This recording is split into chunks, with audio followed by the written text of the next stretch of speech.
Hello guys, আজ আমি তোমাদের সামনে নিয়ে চলে এসেছি এগ ফ্রাইড রাইস আর সাথে লেমন চিকেন। এত সুন্দর দেখতে হয়েছিল যে কি বলবো, এতটাই টেস্টি খেতে হয়েছিল আর দেখতেও খুব সুন্দর হয়েছিল। বাড়িতে বানিয়ে না খেলে বোঝাই যাবে না যে বাড়িতে এত সুন্দর লেমন চিকেন আর এগ ফ্রাইড রাইস বানিয়ে খাওয়া যায়।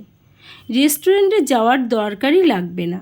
তো চলো রেসিপি শুরু করে দিই। এখানে আমি 1 কিলো চিকেন নিয়েছিলাম, মাঝারি সাইজ করে কেটে নিয়েছিলাম।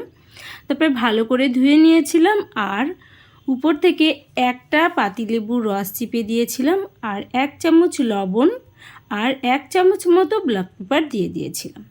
দিয়ে ভালো করে পুরো চিকেনটাতে মাখিয়ে নিয়েছিলাম।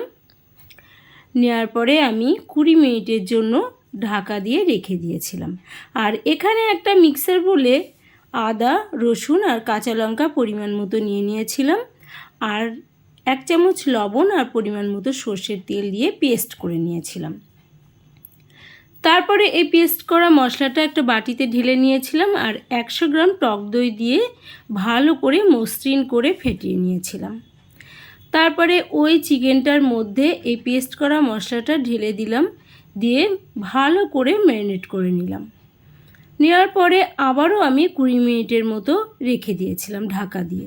তারপরে তেল গরম করে তাতে তেজপাতা, শুকনো লঙ্কা, এলাচ, দারচিনি ফোড়ন দিলাম আর তারপরে ওই ম্যারিনেট করা চিকেনটা আস্তে আস্তে সবটা দিয়ে দিলাম।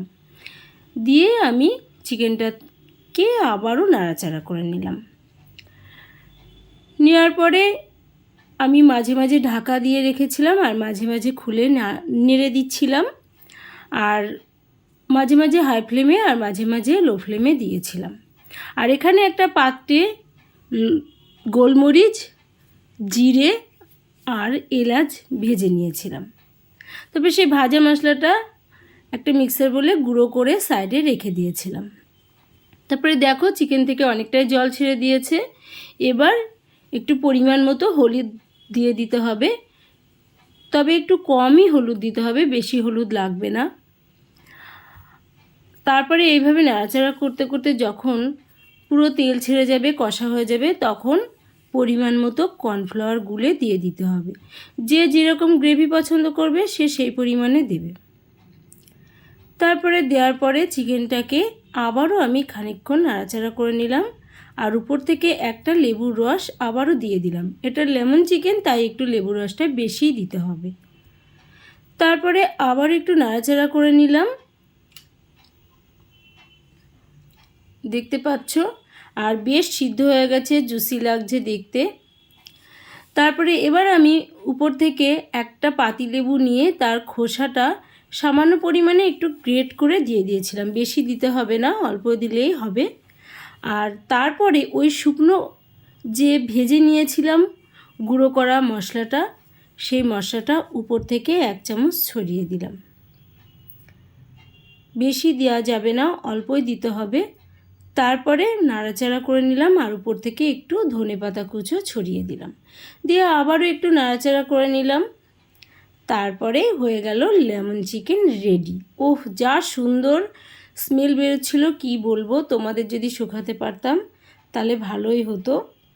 দেখতে পাচ্ছ কত সুন্দর লাগছে দেখতে, আর খেতেও কিন্তু খুব সুন্দর টেস্টি হয়েছিল। তোমরা প্লিজ বাড়িতে একদিন হলেও বানিয়ে খেও, আর তোমাদের কেমন লাগলো খেয়ে কমেন্ট বক্সে প্লিজ জানিও। আর সাথে ছিল এগ ফ্রাইড রাইস। তো আমি 80% ভাত করে নিয়েছিলাম তেল আর লবণ দিয়ে। তারপরে কড়াইতে তেল দিয়ে তেজপাতা আর এলাচ, দারচিনি ফোড়ন দিয়েছিলাম, দিয়ে ভাতগুলো সব দিয়ে দিয়েছিলাম। দিয়ে খানিকক্ষণ হাই ফ্লেমে, তারপরে কিছুক্ষণ লো ফ্লেমে নাড়াচাড়া করলাম আর সামান্য পরিমাণ লবণ দিয়েছিলাম, কারণ ভাতে আমি আগে একটু লবণ দিয়েছিলাম তাই। তারপরে আমি 5টা ডিম নিয়ে একটা পাত্রে তেল দিয়ে ডিমগুলোকে ভুজিয়া করে নিয়েছিলাম ছোট ছোট করে এরকমভাবে। তারপরে ভাতের মধ্যে দিয়ে দিলাম, দিয়ে খানিকক্ষণ নাড়াচাড়া করলাম।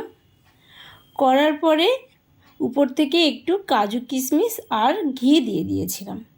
তারপরে একটু নাড়াচাড়া করলাম আর এগ ফ্রাইড রাইসটা রেডি হয়ে গেল। তারপরে নামিয়ে নিলাম। আর সাথে তো লেমন চিকেন ছিল।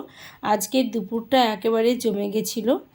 তো তোমরাও প্লিজ বাড়িতে একদিন বানিয়ে খেও। আর আমার ভিডিওটা কেমন লাগলো কমেন্ট বক্সে জানিও প্লিজ। আর চ্যানেলটি প্লিজ সাবস্ক্রাইব করে রাখার অনুরোধ জানালাম। তোমাদের পাশে থেকো, সাপোর্ট করো। আজকের মতো এখানেই, টাটা বাই। আবার আমি তোমাদের সামনে অন্য একটা ভিডিও নিয়ে চলে আসব।